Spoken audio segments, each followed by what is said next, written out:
제가 준비한 사진이 하나 있는데요. 박근혜 대통령이 머리 시절에 스케이트도 타고 저런 시절이 있으셨습니다. 눈사람 만들고 하는, 예, 대통령과 뭐, 지만 씨, 저런 사진들인데, 오늘은 저렇게, 박근혜 대통령이 군 방문을 했습니다. 장병들. 네. 어떻습니까? 우리 보수의 아이콘으로 불리시는데, 박근혜 대통령 몇 점짜리 대통령입니까? 제가 뭐 그 산술적인 점수를 말씀드리는 거는 뭐 적절치 않고요. 예. 저는 박근혜 대통령께서 이런 생각을 합니다. 그 박근혜 대통령을 이렇게 바라보면서 박근혜 대통령이 적어도 한국 사회에 흔들리는 그 이념의 문제라든지 그리고 뭐 한국 사회가 이 정도 됐는데 적당히 뭐 중도라는 길 가면 되는 거 아니야? 라고 스스로 그런 식으로 생각하면서 대한민국의 헌법 정신을 좀 잊었던 그런 측면들을 바로잡기 위한 노력들은 굉장히 많이 하신 대통령이다라고 역사가 평가할 것이라고 생각을 합니다. 예. 뭐 통진당 해산 문제도 그렇고요. 역사교육 바로 세우기 문제도 그렇고 박근혜 대통령이 시대에서 부여받은 사명 중에 큰 사명을 담당하고 계시는 게 아닌가 이렇게 생각합니다. 예, 그러면 뭐 하나 더 말씀드리면 이제 곧 내년에 4월에 총선이 있습니다. TK 지역이라든가 이곳에서는 모두가 대통령에 기대서 대통령 마케팅을 합니다. 대통령 같이 찍은 사진들 들고 다니고요. 이런 현상은 좀 후진적이지 않느냐 이렇게 어떻게 보셨습니까? 박근혜 대통령께서 뭐 TK라고 하는 그 이제 지역에서 지지도가 워낙에 높으시고 또 좋아하시는 분들이 많으시니까 뭐 그럴 유인이 있겠죠. 대통령과 이 본인과의 친분이나 뭐 이런 것들을 뭐 이야기하고 싶은 분들이 많을 텐데 중요한 거는 그분들에게 있어서 중요한 게 그렇다면 그분들이 박근혜 정부의 국정 어젠다 그리고 박근혜 정부가 추진하려고 하는 개혁 과제에 대한 본인들의 입장과 그것을 어떻게 추진할 것인지에 대한 플랜이 뒤따라야 된다는 것입니다. 예. 그래야 껍데기가 아닌 내실을 가지고 박근혜 대통령을 앞에 내세울 수 있는 자격이 생기는 것입니다. 예. 그런데 지금 뭐 정치에 이제 신인으로 등장하시는 분이건 아니면 지금 현역이신 분이건 그런 것들은 다 제쳐두고 그냥 단순히 박근혜 대통령의 외피만 그냥 입힌다면 그것은 공직에 가시려는 분,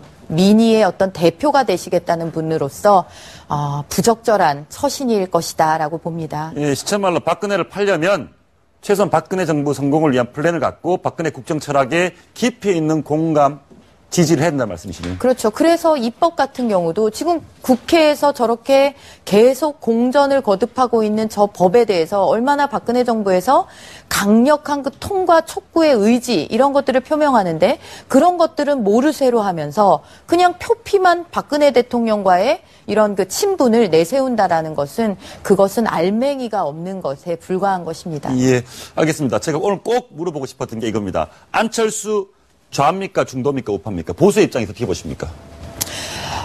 저는 이런 표현이 신뢰가 안 된다면 본인 스스로도 입장 정리가 안 되신 분이 아닌가라고. 안철수 본인 스스로도 됩니다. 자기가 좌인지 우인지 모른다는 거죠? 네, 그렇습니다. 그 안철수 후보는 제가 알기로는 그렇습니다. 예. 본인은 처음에 이제 정치에 발을 디딜 때는 뭐 안보에서는 보수, 뭐 경제에서는 진보 이런 식의 이제 표방도 하셨다 그렇고 또 이제 얼마 전에 인터뷰라든지 신당 창당 과정에서는 또 본인은 지금 뭐 이념 아직까지도 얘기하냐 반대하면 뭐 소위 말하는 뭐 빨갱이라고 모는 이런 건 낡은 정치다 이렇게 이야기도 하셨고 공정성장 이런 이야기도 하셨습니다. 그런데 이런 모든 것은 사실 정치적 경제적 맥락으로 봤을 때는 그 내실이 무언지 아무도 해석하기 어려운 말입니다. 그냥 허상, 이미지만 있는 말입니다. 즉 이념의 문제에 있어서 지금 흔들리는 이념을 본인은 자유민주주의 헌법 가치를 충실히 지키겠다. 그런 의지가 있다. 그리고 대한민국은 시장경제에 기반한 나라이기 때문에 시장경제의 룰을 만들겠다. 공고히 하겠다. 뭐 이런 식의 얘기를 하신다면 보수고 그 다른 얘기를 하신다면 이제 뭐 좌고 예. 뭐 이렇게 얘기가 될 텐데 지금 안철수 그 이제 그 의원께서 하시는 말씀은 그냥 정치에 무관심한 사람들도 평소에 그냥 별 관심을 안 가지셨던 분들도 그냥 듣기에 아무런 거리낌 없는 이야기들만 골라가지고 하는 수준을 면치 못하고 계신 게 아닌가라는 생각이 듭니다. 특히나 이제 대한민국의 정치적 리더라는 것은 가장 중요한 게 경제 문제를 어떻게 푸느냐입니다. 예. 그런데 공정성장을 이야기하셨다라는 것은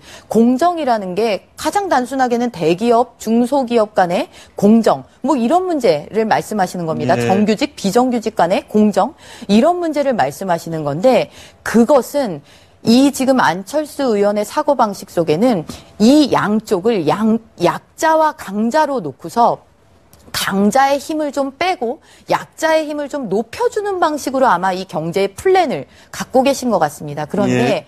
그런 게 중요한 게 아니고 만약에 그런 생각이 있으시다면 중소기업을 더 많이 대기업으로 진입시키기 위한 노력을 내가 어떻게 할 것인지, 대기업도 글로벌 기업으로 가기 위해서는 어떤 노력을 할 것인지, 이런 청사진을 보여주셔야 되는데 그런 면에서는 매우 미흡하다라는 생각이 듭니다. 예. 이렇게 물으면 어떨까요? 문재인 대표는요?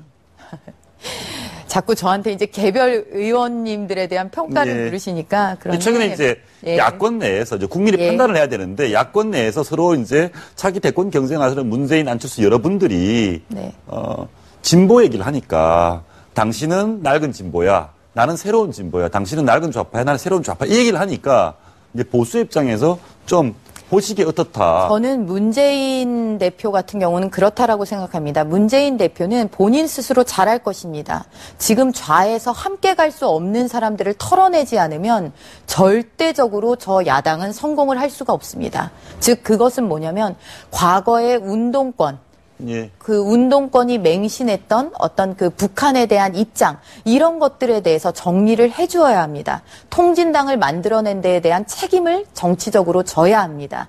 그런 것들이야말로 문재인 대표가 자기는 낡은 사람이 아니다, 자기는 진보의 새로운 희망을 쓸 수 있는 사람이다라고, 그게 바로 어필을 하는 것입니다. 그런데 그런 것들을 하나도 안 하고 있으면서 그저 뭐 진보가 왜 나쁘냐, 이런 식의 이제 반문만 하는 것으로는 그거는 문제가 심각하다 이렇게 보이고, 안철수 의원이 갈라져 나온 것이 그렇다면 문재인 대표류의 그런 사고방식과 당내의 그 계파와의 결별이냐, 저는 그렇게 보지 않습니다. 아까도 안철수 의원에 대한 말씀을 드렸듯이 그런 문제에 대한 통렬한 비판과 반성이라는 것은 안철수 의원 쪽에서도 없어 보인다는 것입니다.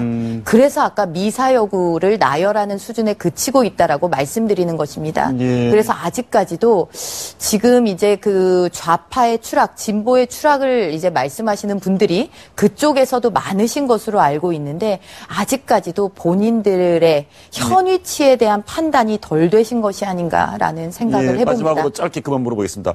앞으로 나 대통령 될 테니까 표 주세요 할 분들은 본인의 이념적 위치, 이념적 성향을 분명히 밝혀야 된다고 보십니까?